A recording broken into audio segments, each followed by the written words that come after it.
Hello friends, क्रिक की बातें के एक नए वीडियो में आप लोगों का स्वागत है। आखिरकार बांग्लादेश की टीम को आईसीसी टी20 वर्ल्ड कप से बाहर का रास्ता दिखा दिया गया है और उसकी जगह पे अब स्कॉटलैंड की टीम आएगी। ग्रुप सी में वो अब बांग्लादेश की जगह खेलेगी और उसके मुकाबले इंग्लैंड और वेस्ट इंडीज़ से होंगे। तो फ्रेंड्स, इस वीडियो में आगे बढ़ने से पहले मैं आपको थोड़ा पीछे ले जाना चाहूँगा कि एक्चुअल में ये इतना नौबत आया कहाँ से, आखिर ये बात कहाँ से शुरू हुई जो आज ये नौबत आ गई कि एक क्रिकेट टेस्ट प्लेइंग नेशन को बाहर निकलना पड़ रहा है। तो मैं आपको जो बता दूं कि ये जो भी डिसीजन है एक जिस किसी भी तरह का है, ये इसमें पॉलिटिकल इंस्पायर्ड डिसीजन है। तो इस वीडियो में मैं बाइस नहीं हूँगा, जहाँ जिसकी जो गलती है या जो सही डिसीजन जिन्होंने लिया है उसके बारे में ही बात करेंगे। बाकी क्योंकि ये अपना क्रिकेटिंग चैनल है तो इस पर मैं ज़्यादा पॉलिटिकल लेवल की बातें नहीं करूँगा। तो फ्रेंड, सबसे पहले मैं आपको बता दूं कि ये चीज़ें जब शुरू हुई है ये बांग्लादेश से ही शुरू हुई। एक्चुअल में शेख हसीना जो है वो बांग्लादेश की 5 टाइम की प्रधानमंत्री रह चुकी है और जब भी वो बांग्लादेश की प्रधानमंत्री रही है तो भारत और बांग्लादेश के रिलेशन काफ़ी अच्छे रहे हैं। लेकिन जब 2024 में बांग्लादेश में बड़े पैमाने पर छात्रों, यूथ या जो बोले जेन जी, आजकल जो टर्म बोला जाता है यूथ लोगों के लिए, नागरिकों ने विरोध करना शुरू कर दिया सरकार की नीतियों के खिलाफ, वहाँ के आरक्षण के खिलाफ। वहाँ वहाँ के लोगों ने प्रदर्शन करना शुरू कर दिया और धीरे धीरे ये प्रदर्शन इतना ज़्यादा बढ़ गया कि उसमें काफ़ी ज़्यादा हिंसा होने लगी और लास्ट में वहाँ पे बांग्लादेश में सेना को शामिल होना पड़ा। बांग्लादेश में उनको एक मध्यस्थता की भूमिका निभानी पड़ी और ये हुआ कि 5 अगस्त 2024 को शेख हसीना को अपना प्रधानमंत्री का पद छोड़ना पड़ा इन दबाव में आके। और जैसा कि मैंने आपको बताया कि भारत और बांग्लादेश के रिलेशन काफ़ी अच्छे रहे, क्योंकि जब तक शेख हसीना थी उनका भारत के साथ काफ़ी अच्छा रिलेशन था। तो जैसे ही बांग्लादेश में माहौल ख़राब होने लगा, हिंसा काफ़ी बढ़ गई, तो शेख हसीना ने भारत में आके शरण ले ली और स्थायी रूप से शरण ले ली है। और उसके बाद आगे ये हुआ कि 17 नवंबर 2025 को वहाँ के शेख हसीना को 2024 के विरोध प्रदर्शन जो हुए थे उसमें हत्या का आरोपी मानते हुए उनको फांसी की सज़ा सुनाई गई। लेकिन वो तो अभी भारत में होने के कारण एक भारत बांग्लादेश का रिलेशन वहीं से ख़राब होना शुरू हो गया और बांग्लादेश ने भारत को शेख हसीना को वापस सौंपने के लिए बोला, लेकिन भारत ने इसमें कुछ खास दिलचस्पी नहीं दिखाई। एक बात मैं आपको बता दूं कि उसके बाद जो भारत और बांग्लादेश के बीच क्रिकेटिंग रिलेशन ख़राब होना शुरू हुआ और जैसे कि मैंने बोला कि फांसी की सज़ा सुनाई गई और शेख हसीना के बारे में बोला जाता था कि उनको जो वोट मिलते हैं उसमें हिंदू अल्पसंख्यक हिंदू वहाँ पे बहुत सारे कम हैं, जो हम लोग सब जानते हैं। अल्पसंख्यक माइनर बहुत कम कम्युनिटी में है, तो उनका एक बहुत बड़ा पोर्शन शेख हसीना को मिलता था, मतलब उनका वोट बहुत बड़ा मिलता था। लेकिन जैसे ही बांग्लादेश में गवर्नमेंट मतलब वहाँ पे गवर्नमेंट गिर गई, शेख हसीना को इस्तीफ़ा देना पड़ा, तो वहाँ पे जो कट्टर इस्लामी संगठन थे उन्होंने हमले शुरू कर दिए हिंदू के ऊपर। उनके ऊपर यहाँ तक कि हिंदू के ऊपर इतना हमला किया कि वहाँ पर उनको काटा गया, यूथ को भड़काया गया वहाँ के, और वहाँ के हिंदू लोगों को ज़िंदा जलाया गया। लेकिन एक बात और मैं आपको बता दूँ कि वहाँ के सारे मुस्लिम इससे इंस्पायर्ड नहीं थे। उन्होंने से बहुत ये न्यूज़ सुनने को मिला कि उन्होंने बहुत से हिंदुओं की जान बचाई। लेकिन जाहिर सी बात है, जिस देश में यदि गवर्नमेंट गिर जाएगी वहाँ पे इस तरह के कट्टर इस्लामी संगठन को काफ़ी मौका मिल जाता है। वो उन्होंने इसका भरपूर फ़ायदा उठाया। वहाँ जो हिंदू अल्पसंख्यक थे उनके मंदिर तोड़े और ये इतना काफ़ी था हिंदुस्तान में लोगों का सेंटिमेंट को भड़काने के लिए। और इन सब चीज़ों के बाद जब दिसंबर में ऑक्शन शुरू हुआ, आईपीएल का ऑक्शन हम लोग जान रहे थे, तब तक ना बीसीसीआई को पता था, ना बांग्लादेश क्रिकेट बोर्ड को पता था कि ये बातें इतनी आगे बढ़ने वाली है। और जब आईपीएल का ऑक्शन हुआ और दिसंबर में एकमात्र बांग्लादेश खिलाड़ी मुस्तफिजुर रहमान को केकेआर टीम ने 9.2 करोड़ में लिया, तो इसके इसके लिए विरोध शुरू हो गया और प्रदर्शन सारा शुरू हो गया कि आप देखो कि बांग्लादेश में हमारे हिंदुओं भाइयों को मारा जा रहा है और आप इधर बांग्लादेश के खिलाड़ियों को पैसे दे रहे हो। तो बहुत ज़्यादा विरोध शुरू हुआ। यहाँ पे गवर्नमेंट भी प्रेशर में आ गई और उनको एक प्रेशर में आते हुए उन्होंने बीसीसीआई को बोला कि आप मुस्तफिजुर रहमान को रिलीज करो, और लास्ट में बीसीसीआई ने केकेआर को बोला कि आप उनको मुस्तफिजुर रहमान को रिलीज करो, उसके बदले में आप दूसरे खिलाड़ी ले सकते हो। और फाइनली 3 जनवरी को मुस्तफिजुर रहमान को रिलीज़ कर दिया गया। और जैसे ही रिलीज़ कर दिया गया, ये आग में घी डालने वाला काम हुआ और वहाँ की बांग्लादेश क्रिकेट बोर्ड उसको इन्होंने अपने ईगो पे ले लिया कि ये हमारा क्रिकेटिंग प्लेयर का अपमान है। और इन्होंने अपने तो सबसे पहले उन्होंने ये किया कि उन्होंने वहाँ का आईपीएल बैन कर लिया।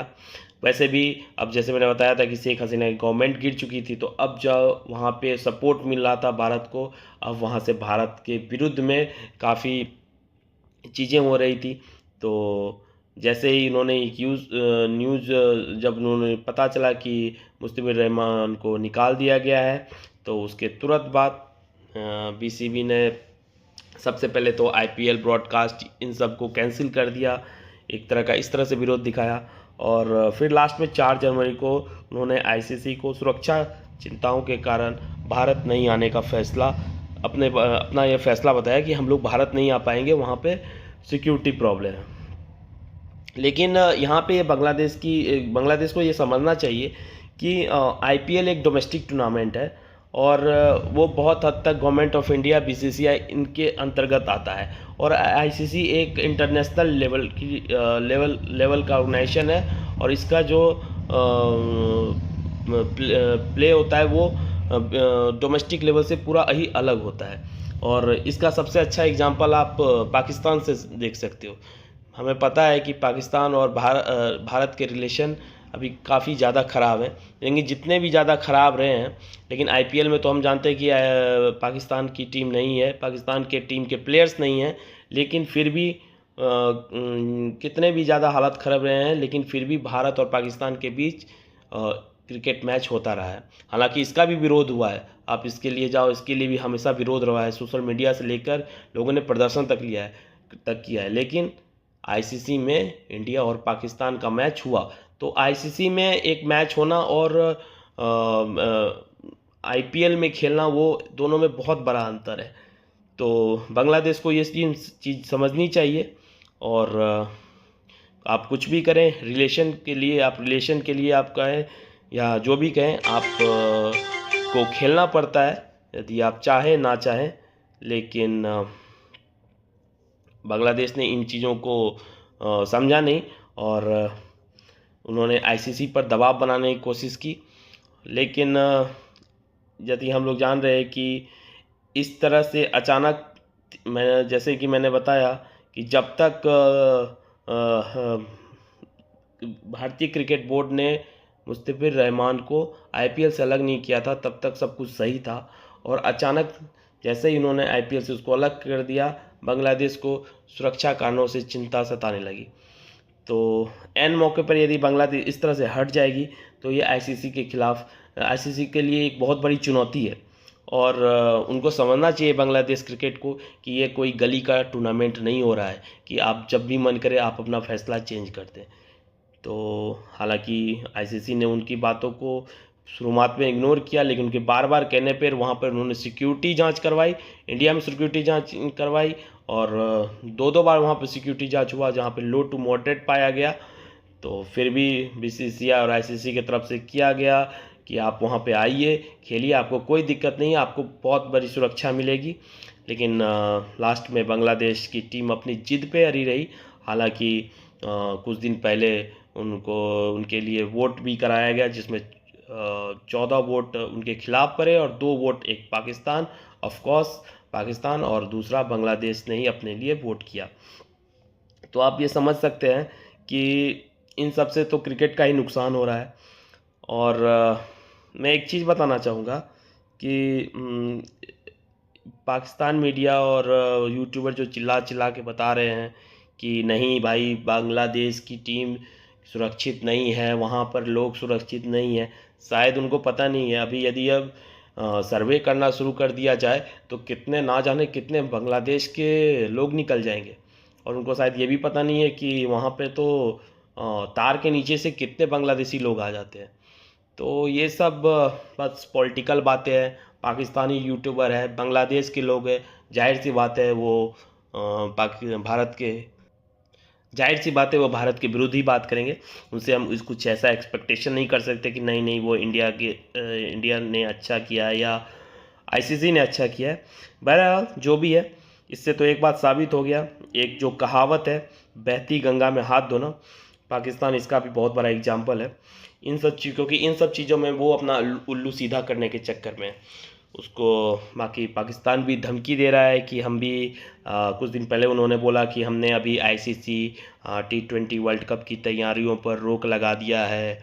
और आज जब फाइनल अप्रूवल आया कि बांग्लादेश की टीम को वाकई निकाल दिया गया है, तो उनके जो चेयरमैन है, शायद नकवी है कोई, उन्होंने बोला कि अभी हम गवर्नमेंट का इंतज़ार कर रहे हैं, अभी प्रधानमंत्री हमारे जो बोलेंगे हम वो वही करेंगे। आईसीसी अपने लिए 22वीं रैंक की कोई टीम खोज ले।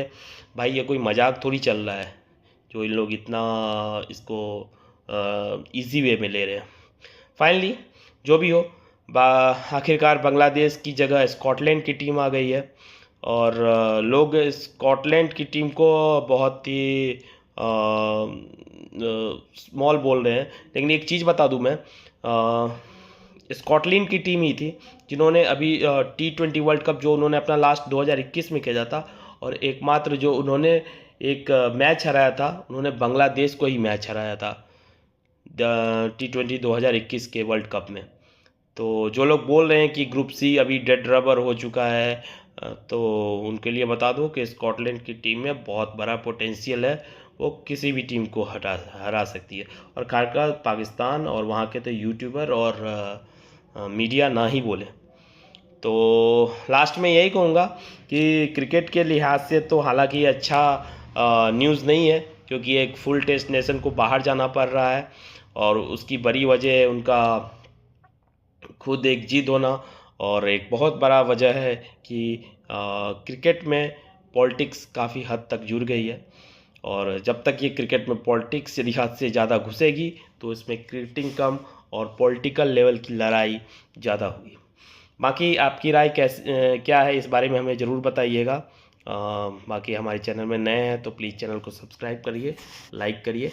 बाकी किसी और आगे वीडियो में मिलते हैं, तब तक के लिए जय हिंद।